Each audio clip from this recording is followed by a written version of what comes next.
Olá, vamos falar sobre o Plano China 2025, né? Mais uma das medidas fantásticas, né, que o governo chinês fez e mostra a preocupação deles com o planejamento estratégico, né, com a visão de longo prazo e um conhecimento aprofundado, né, de desenvolvimento econômico, né? Porque eles tinham muito claro, ao fazer esse plano, eles tinham muito clara a ideia de armadilha da renda média, né, que a gente já falou em outras aulas.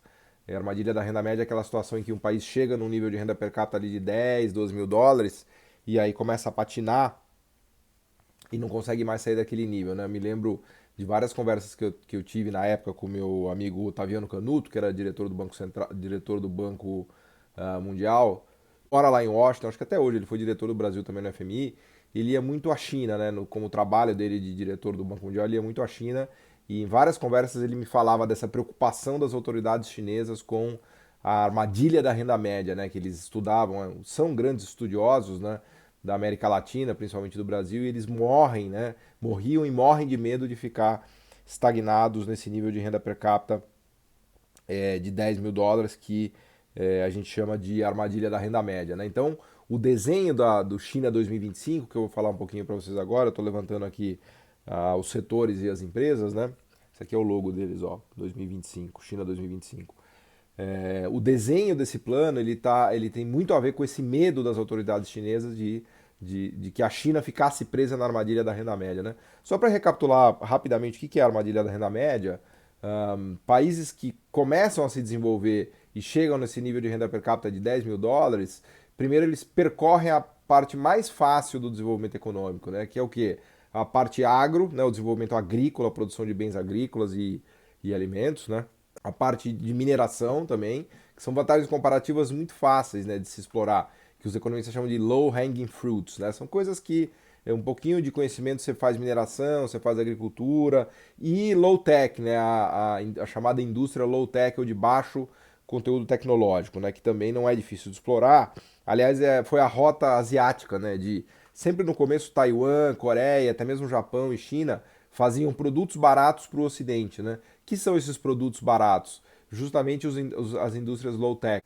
Calçados, né, tênis, alimentos, bebidas, fumo, né? São indústrias de baixo conteúdo tecnológico, né, e relativamente simples de se fazer. Né? Então, essa primeira parte da subida da escada tecnológica é muito fácil, porque a gente está falando dos primeiros degraus. Né? A armadilha da renda média ela tem a ver com a capacidade dos países de conseguirem subir esses primeiros degraus, mas para subir mais alto, né, os degraus vão ficando mais altos e a distância, a altura dos degraus também aumenta, né? E a gente já está falando de indústrias medium tech, né, de conteúdo tecnológico já relativamente mais elevado, high tech, né, de altíssimo conteúdo tecnológico e por fim dos serviços empresariais ou serviços sofisticados com conteúdo tecnológico ainda mais elevado. Aí a gente já está falando das Apple da vida, das Nokias, da Ericsson, né, de que a parte de TI, de telecom, de design, de logística, né, de marketing. Deixa eu tomar uma água aqui que tá feia a coisa. Guaraná.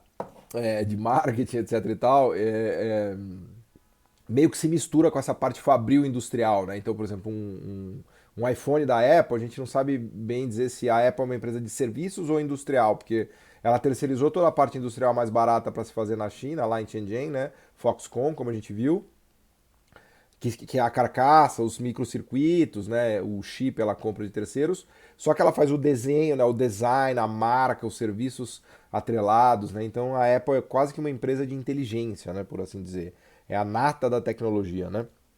Então, o governo chinês sempre teve muito claro esse desafio de subir a escada tecnológica e de galgar, né, posições mais altas, ajudando a construir um sistema produtivo mais sofisticado e que fosse capaz, né, que tivesse empresas capazes de avançar no domínio das tecnologias medium tech, high tech e de serviços empresariais. Né? Então, é nesse sentido que o plano que foi desenhado em 2015, né, para olhar a China no 2025, e agora aí nessa quadra de 2020 a gente vê que não está muito longe, né,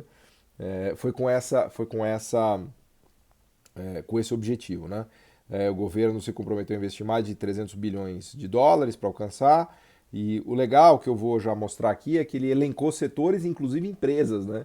Então, pensando nessa coisa do campeão nacional aqui no Brasil, né, dos campeões nacionais, o governo chinês não só escolheu os setores que ele achava que eram setores estratégicos, já vou falar quais são, né?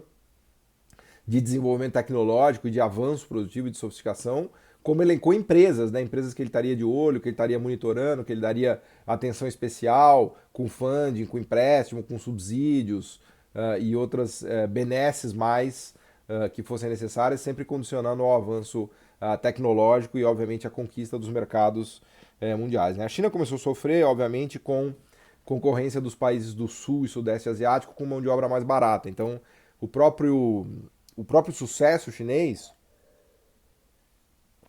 fez com que os salários na China subissem, né? Hoje a China, o salário hora médio na China é maior do que no Brasil e no México, já para vocês terem uma ideia, e acabou tirando essa competitividade em custo, né?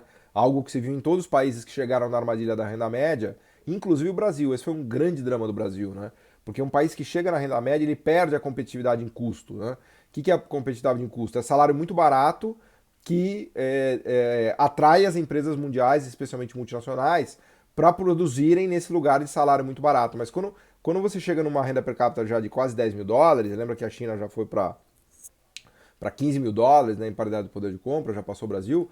Quando você chega nesse nível e começa a avançar, a sua competitividade de custos piora, na verdade, né? Porque seu salário melhora, seus salários começam a aumentar e você perde essa competitividade apenas com base no salário barato. E aí você precisa dar saltos tecnológicos para passar a ser competitivo em setores que você domina a tecnologia, que você tem o know-how produtivo, que você tem o know-how proprietário, né, para fazer aquelas coisas que outros países não conseguem. E aí a gente já está avançando em domínios tecnológicos mais avançados, né, em medium tech, high tech, marcas, né? Aí a parte das marcas e de conhecimento e de know-how próprio passa a ser muito relevante, né? Então, para fugir dos Vietnãs da vida, das Indonésias da vida, que começaram a roubar esse mercado de mão de obra barata, por assim dizer, da China, né? O governo chinês teve essa visão de que ele precisaria ajudar as empresas, né, com essa articulação público-privado que a gente sempre fala, para elas darem passos de sofisticação, né? Então, eu deixo um texto aqui que eu escrevi também a respeito. Então, para manter a China tinha muitas questões internas e tal, a economia desacelerou, obviamente não crescia mais naquele nível, né? E os custos crescentes de produção. Então, a China, o governo escolheu 10 setores como definidos prioritários para o 2025. Né? Vocês vão ver que tudo que a gente falou aqui nessas aulas, especialmente nesse bloco de aulas que eu dei, de setores de sucesso, né, e de marcas e de empresas chinesas de sucesso, elas são muito ligadas com esses setores prioritários que o governo chinês elencou. Né? E quais são? Equipamento marítimo avançado em embarcações de alta tecnologia, né? E a China tem avançado muito com a frota naval, especialmente a marinha dela, se vocês olharem, a marinha de guerra. Eles já fazem porta-aviões, não tem aquela catapulta ainda de última geração, mas tem aquela catapulta que é uma forma de rampa, né? Igual os navios da marinha espanhola, os porta-aviões, né? Mas ela já faz porta-aviões dela. Tem até uma história do porta-aviões que ela comprou da Ucrânia, né? Tem uma história meio anedótica, a gente não sabe se é verdade, mas que supostamente foi um cara que era dono de um cassino em Macau, que comprou do exército da Ucrânia um porta-aviões meio velho que estava lá jogado, que vinha ainda da era soviética, né? Liao Qin, não me lembro o nome exatamente do porta-aviões. Ele é conhecido aí pela galera de indústria naval, né? E aí esse comerciante, que era muito amigo e enfronhado lá naquela relação que a gente sabe dos chineses, né, entre governo e setor privado, e ele alegou que ele ia transformar aquilo num cassino flutuante, que ele não ia ser usado como um navio de guerra, porque já era um porta-aviões muito velho, enfim, essa é a história que se conta, é uma história meio anedótica que corre por aí. Mas o fato é que eles compraram, né? Ele comprou com uma grana dele, e ele meio que se articulou com os chineses, com a Marinha, e depois foi parar na mão da Marinha, e aí eles fizeram todo um investimento enorme, né, para conseguir, era um porta-aviões que não tinha sido acabado, inclusive, que ele ainda estava meio incompleto, né?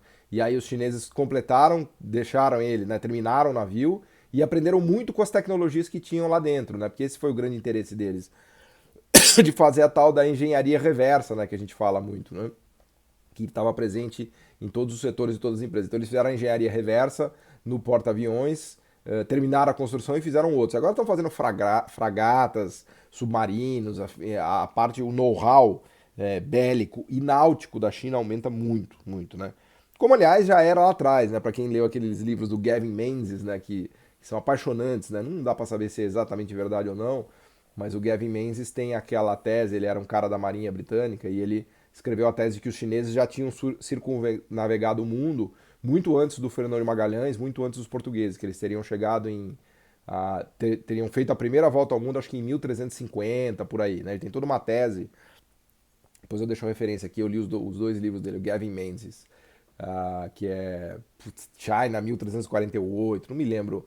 É assim, tem alguns historiadores que meio que torcem o nariz, outros concordam, então é difícil dizer, né, que pela... O livro é maravilhoso, é apaixonante, tem que ler, né, porque ele vai descrevendo supostas viagens náuticas daqueles trunks, né, que eles chamavam os Chinese trunks, que eram navios que eram 10 vezes maiores do que uma caravela, né, nos 1300, 1400, né, que eles tinham compartimentos de água para estabilizar o navio, e é uma loucura, assim, vale muito a pena ler o livro, né? E aí a tese dele é que eles passaram pela África, passaram pelo Cabo da Boa Esperança, é, chegavam no Caribe, nos Estados Unidos até Boston, tem uns marcos de pedra, né, que você acha que são meio parecidos na África, na América do Sul, foram para a Patagônia, passaram ali pelo Estreito de Magalhães, enfim, tem uns marcos de pedra. Ele usa várias evidências, né, de por que a gente poderia acreditar que os chineses realmente circunnavegaram o mundo nos 1300, nos 1400, né? Enfim, não sei, não sou historiador a esse ponto de dizer se é verdade ou não, mas a história é apaixonante e vale a pena ser lida, né?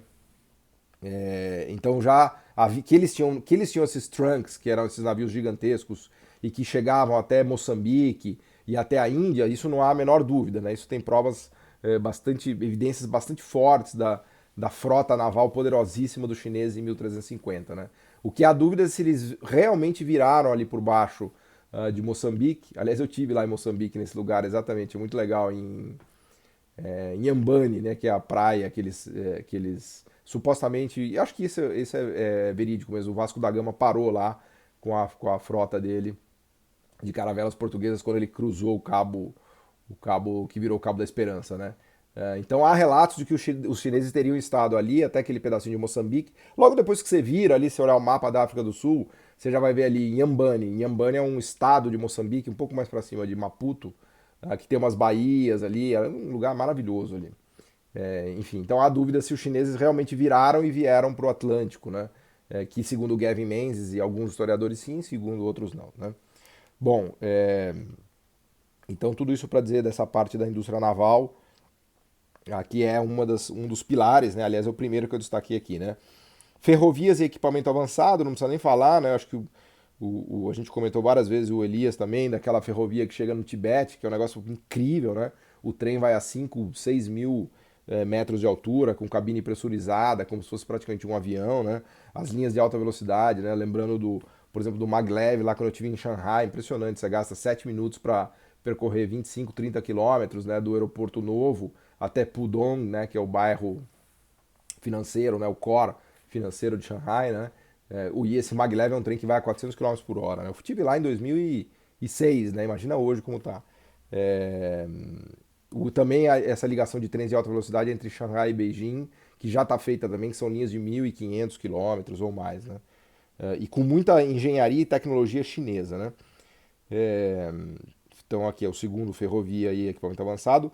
Maquinaria e tecnologia agrícola também, muito avanço na parte agrícola, né? Que é de fundamental importância para a China, especialmente ainda a parte de subsistência e alimentos, né? Equi- Equipamentos aeronáuticos e aeroespaciais. Falamos aqui da Comac e do C919, que é o queridinho do Xi Jinping, né? Então vejam o sucesso que foi isso, né? O sucesso das linhas de alta velocidade, trens de alta velocidade, dos maglevs sendo ampliados, do trem que chega no Tibete de 5, 6 mil metros de altura, o C919, né? Então o governo chinês ele elegeu, né, em 2015 e ficou monitorando e ajudando e vendo o que precisava ser feito, né? Circuitos integrados e novas tecnologias de informação, TI, basta a gente ver aí Tianjin, né, quanto a gente falou, e dos smartphones e todos os equipamentos, né, de computação e eletroeletrônica, né? Máquinas de controle de produção e robótica, né, muito ligada à indústria 4.0, né, então os chineses super de olho no...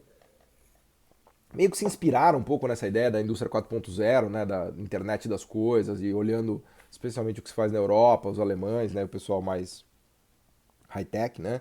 Então também aqui é o item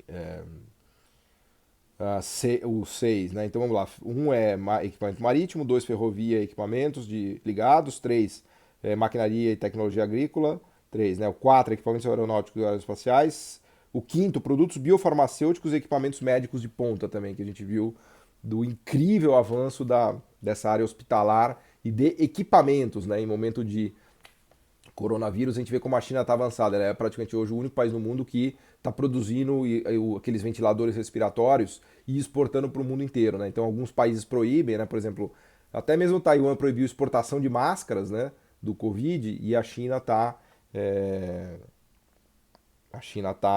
produzindo e exportando para o resto do mundo, imagina.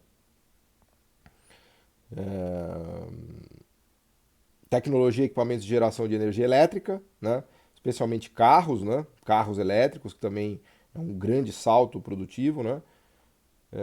Então já tinha falado máquinas aqui de controle de produção e robótica, veículos de baixo consumo de energia, né, veículos verdes, né, ou seja, todas as tecnologias green technologies, né, os chineses estão muito interessados porque o problema da poluição lá era bizarro, né, agora melhorou um pouco, mas eu me lembro de dias em que o aeroporto de Beijing ficava fechado por conta da poluição, que misturava com aquela areia ali do deserto de Gobi, né, que eu acho que fica ali pro lado da Mongólia, e vem uns ventos de areia, e aquilo misturava com a poluição e, enfim, fechava o aeroporto de Beijing, os aviões não tinham visibilidade nenhuma. Imagina um aeroporto fechar por falta de visibilidade por conta de poluição, né? Poluição misturada com areia, né? Então, depois eles fecharam todas aquelas siderúrgicas com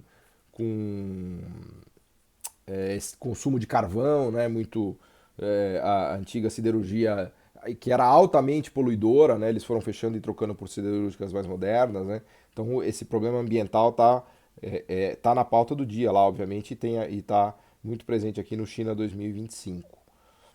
Novos materiais, né?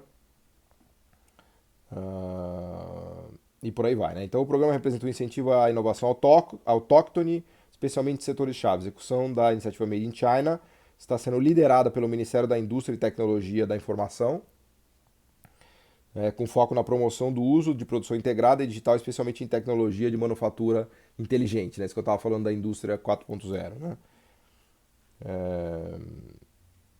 O fortalecimento da base da indústria chinesa, concentrando-se nos nesses pilares aqui, né? Componentes básicos, tecnologias básicas de processamento, materiais básicos e serviços industriais. E aplicação de métodos verdes de produção, né? Melhora de serviços destinados ao setor industrial e a internacionalização das empresas industriais chinesas. Então sempre tem esse motor da conquista do mercado mundial, né?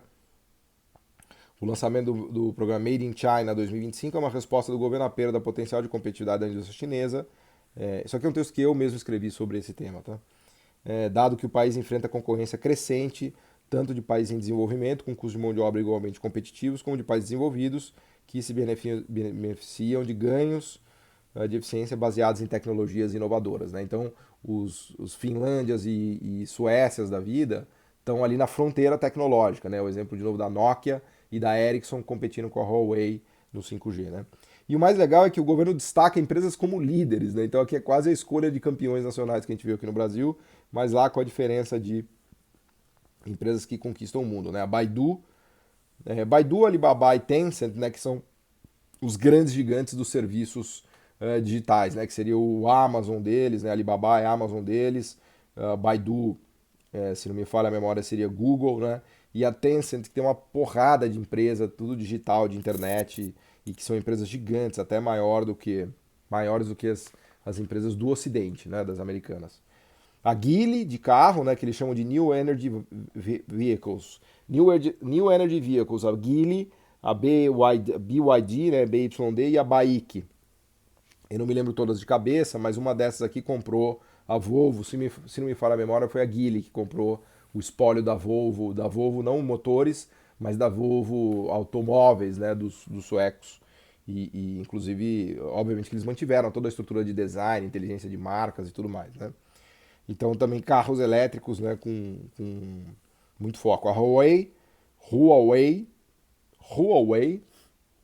Huawei, que com semicondutores, equipamentos de telecomunicação e consumer electronics. Né? Consumer electronics são os smartphones que a gente falou muito nessa aula já do avanço dos smartphones chineses, né? Mas é também detectado, né, pelo governo como um setor-chave. Né? Então, semicondutores, equipamentos de telecom e eletrônicos de consumo, que é o smartphone. Né?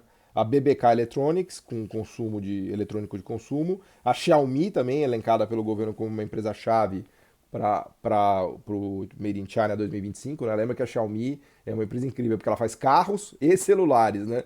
Ela é uma mistura de Samsung com Hyundai. Né? Ela é capaz de fazer celulares de ponta. Aliás, ela está ali junto com aquela Oppo e Vivo. Ela está entre as top da China é top 5, mas do mundo ela já está querendo chegar no top 5 do mundo também, né? Depois a Aviation Industry Corporation of China, a Comac, né?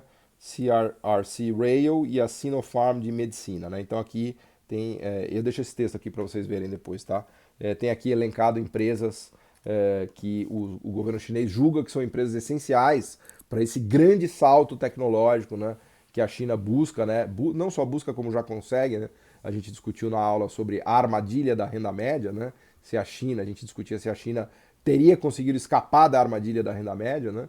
E a nossa resposta é que sim, né? Que parece que ela realmente está conseguindo e que o sucesso dessas empresas é uma demonstração disso. E quando a gente vai ver lá na base do sucesso dessas empresas, a gente encontra quem? O Estado chinês programando, planejando, sendo ativo, articulando, ajudando onde é possível para que essas empresas virem esses gigantes. Né? Então, o plano China 2025, ou Made in China 2025, nada mais é do que o plano para se escapar da armadilha da renda média, né? Sair daquela fase inicial mais fácil, né? Que é da mão de obra barata, né?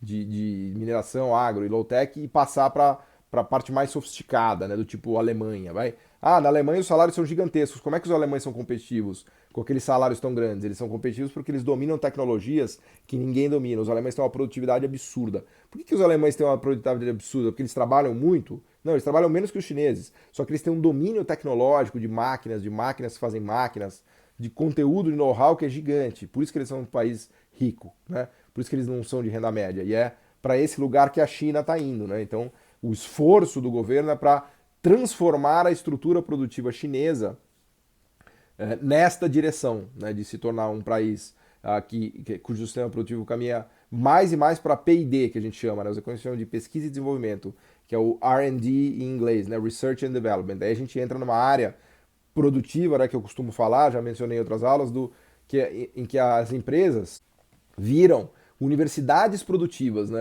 É um amigo meu, o Fausto Oliveira, né? A gente faz várias discussões no canal dele que é muito legal, até fazer propaganda aqui, que é a Revolução Industrial. E ele tem me ensinado e realmente olhar dessa perspectiva é incrível. Ele fala, olha, as grandes empresas de ponta do mundo, de manufaturas high-tech e de serviços industriais, são, na verdade, universidades produtivas, né? Porque tanto conhecimento que você tem ali, é tanta pesquisa, tanto R&D, tanta criação de patente, né? A Huawei é um belo exemplo disso. Ela é que tem, a gente viu na aula dela, né? A quantidade de patentes que ela tem sobre 5G. Nenhuma empresa no mundo tem tantas coisas de P&D, de pesquisa e desenvolvimento, ligadas a 5G quanto tem a Huawei, né? Então, essas empresas de ponta, né, elas dependem da articulação do governo, de universidades, de institutos de pesquisa, né, de bilhões e bilhões e bilhões colocados em research, né, para ver produtos melhores, novos materiais e domínios tecnológicos, né, que poucos países no mundo têm. Então, quando a gente olha, inclusive, a correlação entre patentes per capita, investimento, o quanto do valor adicionado do setor vai para pesquisa e desenvolvimento, quanto do valor adicionado, quanto do PIB vai para pesquisa e desenvolvimento. A gente vê que os países que são ricos, né, eles realmente canalizam um volume gigante de recursos para P&D, né, para pesquisa e desenvolvimento, para desenvolvimento de patentes, né, sempre na área de manufaturas high-tech, né, de manufaturas high-tech e de serviços industriais, nunca na área de sapato. Nada contra o sapato, né? Ou a bebida, ou o refrigerante, ou o cigarro, né?